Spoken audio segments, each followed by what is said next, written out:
On a crisp autumn afternoon in Central City Park, the normally joyful sound of children playing and neighbors chatting was shattered by a single, incendiary 911 call.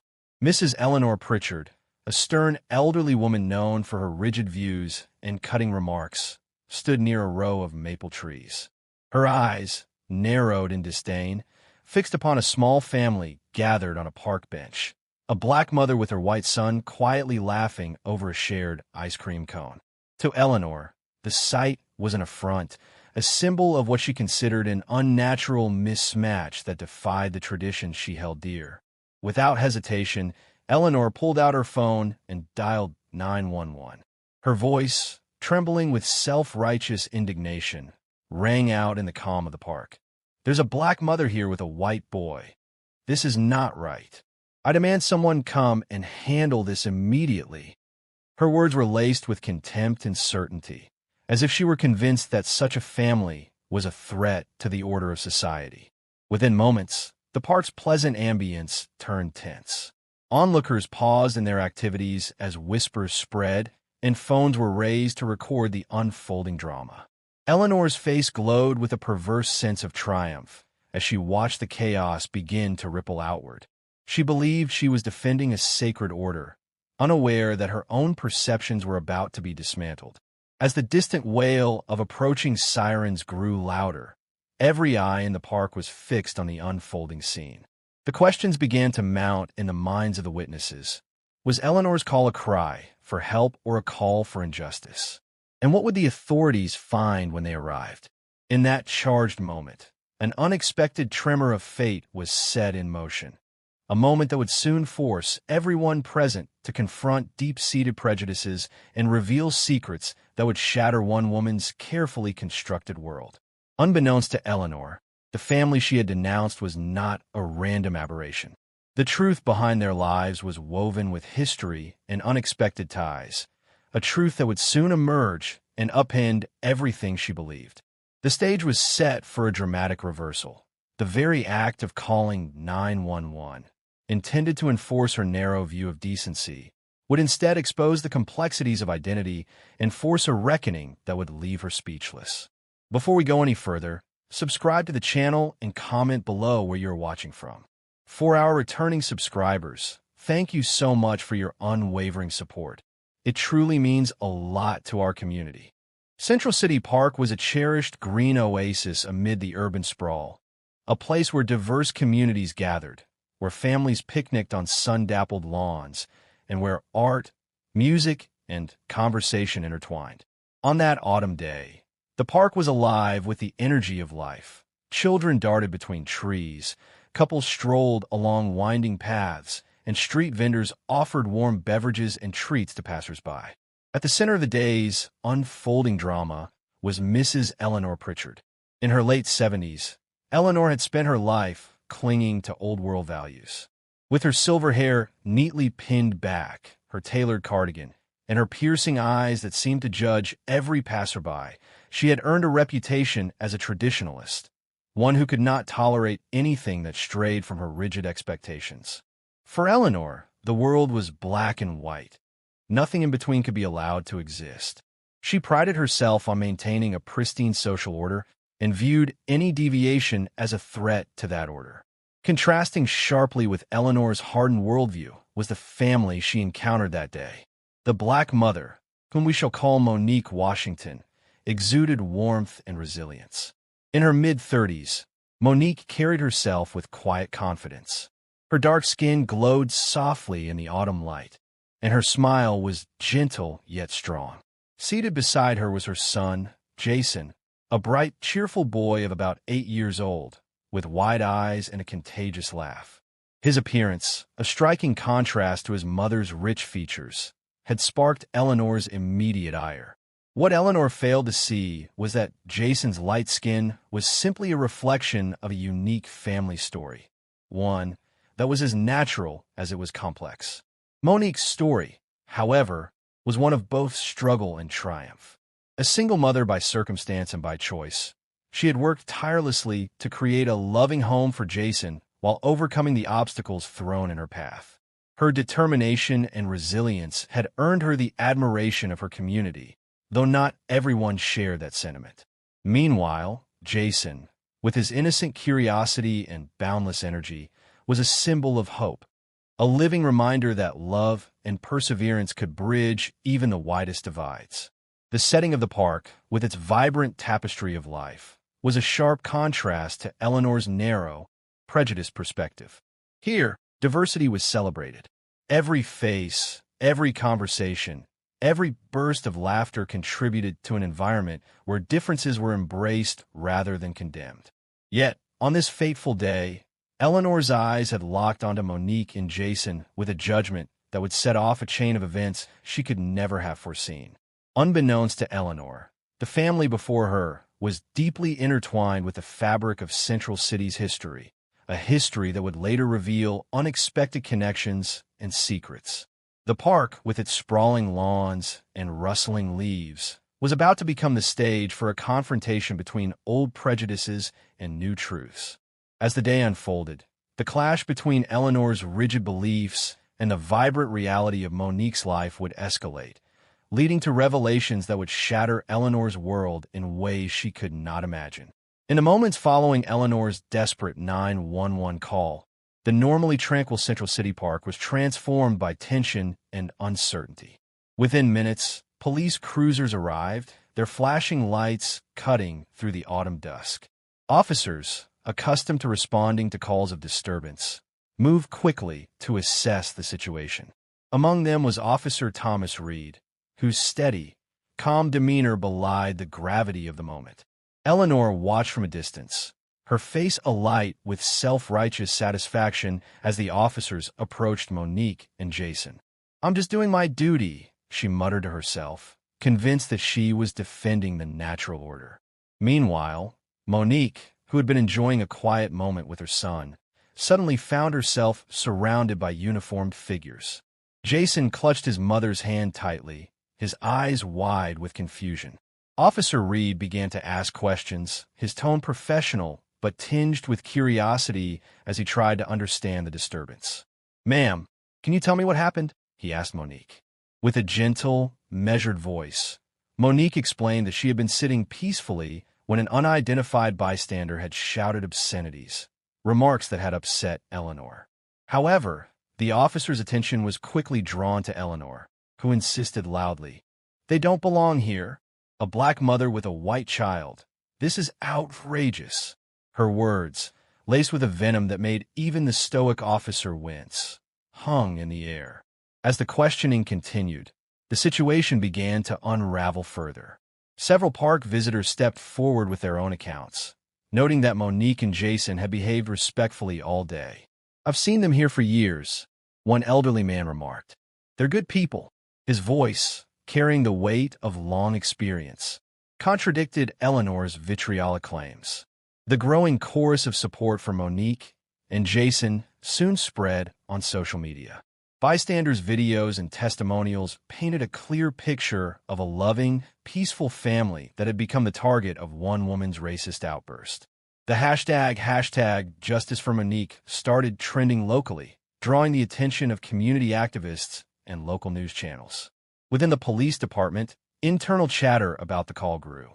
Officers began reviewing digital logs and past incident reports, and whispers of previous complaints against Eleanor surfaced. It appeared that this was not the first time she had made a call based on her prejudices. The revelation added another layer of complexity. Eleanor's own history of discriminatory behavior was now under scrutiny. As tensions mounted, Monique remained remarkably composed, her concern focused solely on the well-being of her son. She tried to reassure Jason, telling him softly, "Everything will be all right," even as his innocent face revealed lingering confusion. The situation had escalated far beyond a simple misunderstanding. What began as an act of racial bias was evolving into a public spectacle that threatened to expose deep-seated issues in the community. The internal investigation into Eleanor's 911 call intensified. Witnesses recalled earlier incidents in which she had made similarly biased reports, and her reputation as a troublemaker with a narrow, prejudiced view began to spread. The authorities were now forced to confront a disturbing pattern. One person's racist impulse had not only disrupted a peaceful day in the park, but had also set off a chain reaction of accountability. As the day wore on and the police continued to interview witnesses, every shared video and every supportive comment online added fuel to the fire. The community's demand for justice grew louder, and it was clear that the incident would not be swept under the rug. Instead, it was transforming into a pivotal moment, a confrontation between the entrenched prejudices of the past and the hopeful promise of a more inclusive future. Eleanor, meanwhile, watched from a distance, initially convinced of her moral superiority. But as evidence accumulated and public sentiment turned against her, cracks began to form in her self-righteous facade. The realization that her own history might come back to haunt her was an idea too frightening to confront. Little did she know, the facts that would soon emerge were destined to shatter the very world she had so carefully constructed, a world where she had believed she was always right. In the days following the 911 call, Central City was engulfed by a tidal wave of controversy and public debate.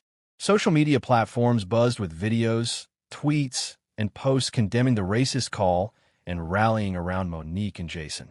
Hashtags like hashtag Justice for Monique and hashtag End 9/11 Racism trended not only locally, but nationally, igniting discussions on fairness, accountability, and the persistent sting of outdated prejudices. Within the police department, the incident spurred an urgent internal review.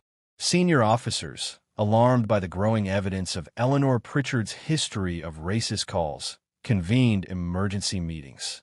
Officer Thomas Reed, who had been among the first on the scene, provided detailed statements about what he had witnessed. Her voice was filled with contempt, he recalled, and it wasn't the first time we'd received such a call from her.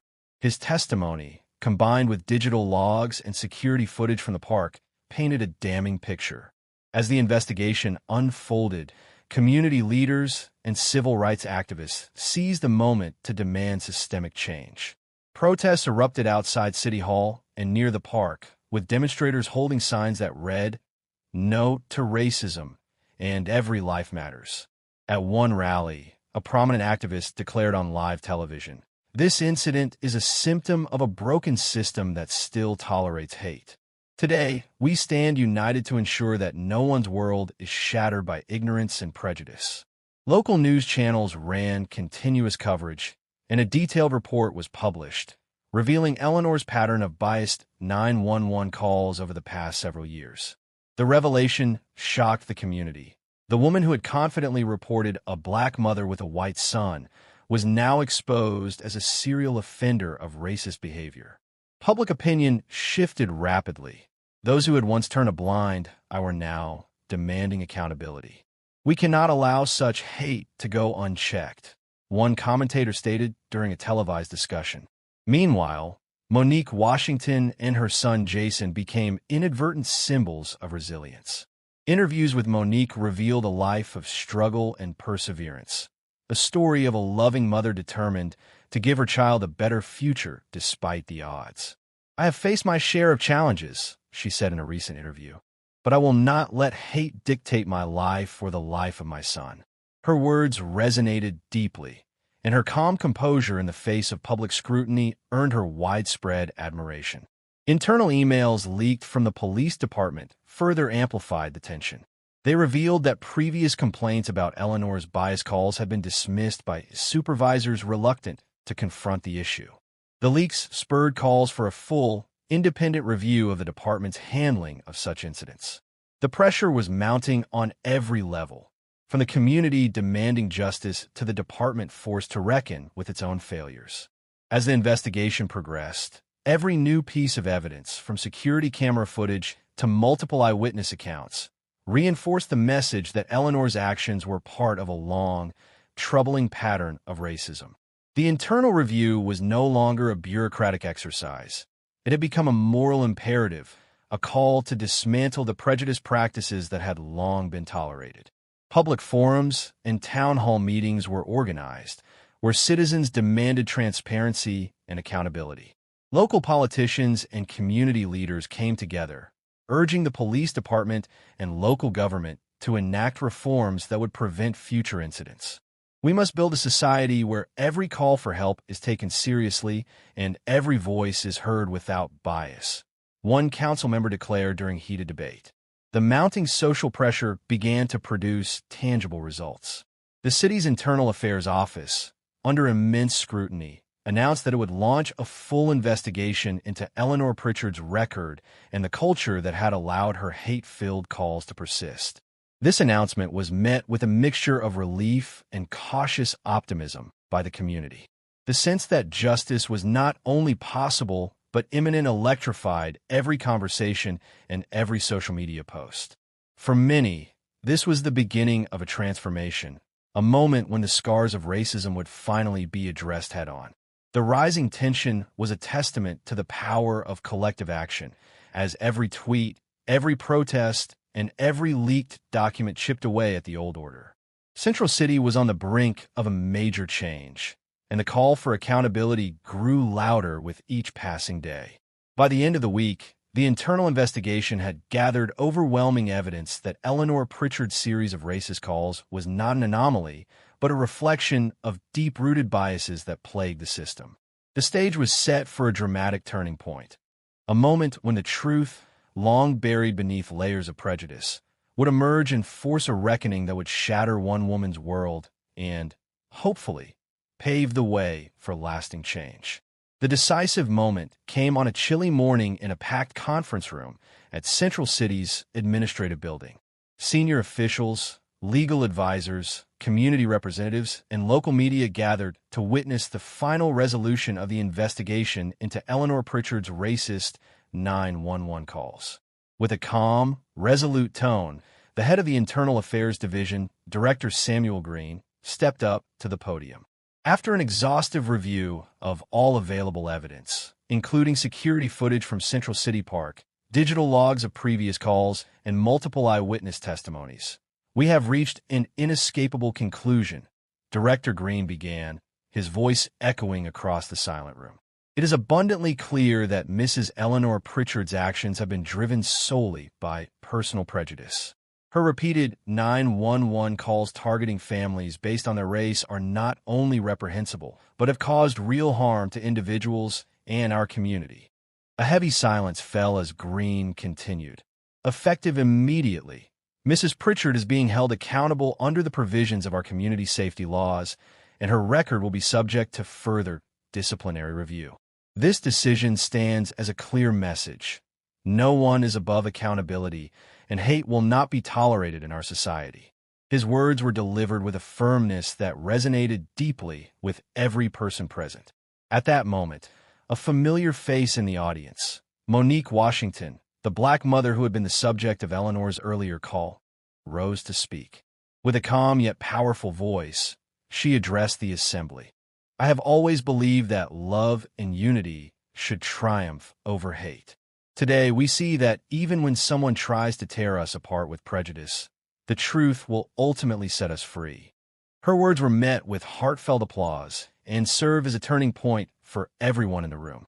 Inspector Daniel Carter then presented the final dossier, a comprehensive compilation of evidence, including past call records, internal memos, and corroborated witness accounts.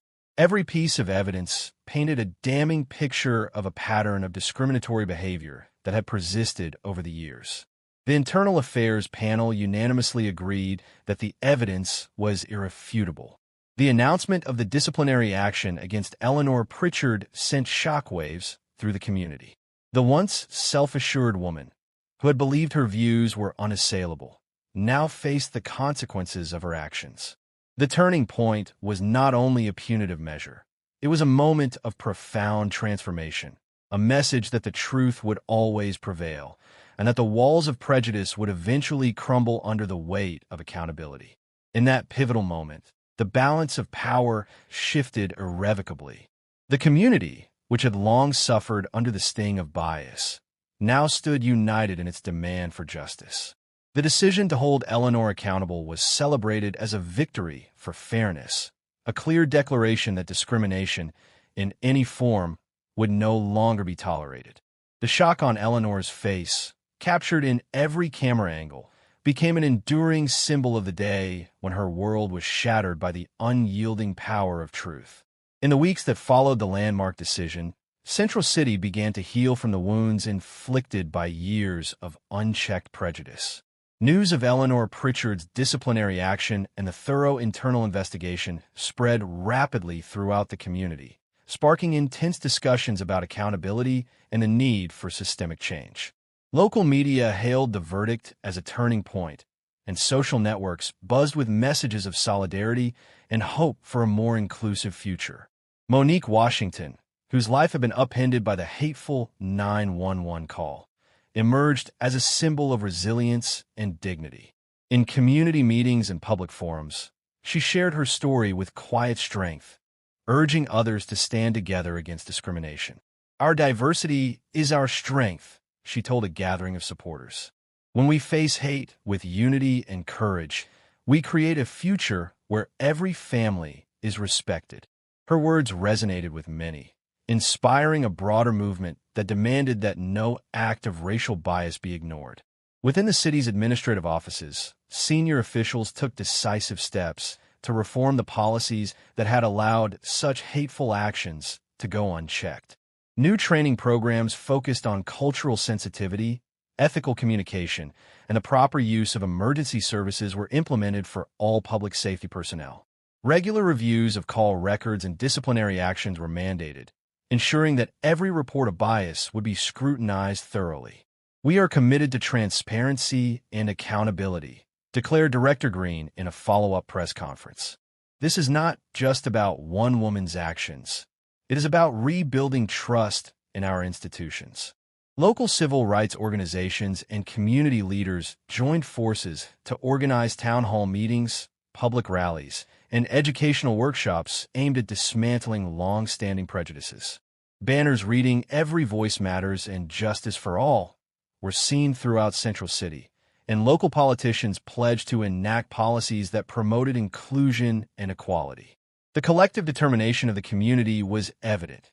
No one would ever again be allowed to use their bias as a weapon against innocent families. Eleanor Pritchard's world, once so confidently built on narrow assumptions, began to crumble under the weight of undeniable evidence and overwhelming public sentiment. In private, she struggled with the realization that her actions had not only harmed others, but had also isolated her from the community she once believed she belonged to. The disciplinary process, accompanied by mandatory sensitivity training and counseling, served as a painful but necessary lesson in accountability. As Central City gradually returned to its daily rhythm, the legacy of that fateful day endured as a beacon of change. The incident had sparked a profound transformation within the community and the institutions meant to serve it. The painful memory of a racist 911 call had given rise to a movement for justice, a movement that would continue to challenge biases and demand respect for every individual. In the end, the story of that day became a powerful reminder that the truth, once revealed, has the power to shatter even the most rigid of worlds and pave the way for a future defined by compassion, understanding, and unwavering accountability. Central City emerged stronger and more united, with the promise that no one's world would ever again be shattered by hate without facing the full force of justice.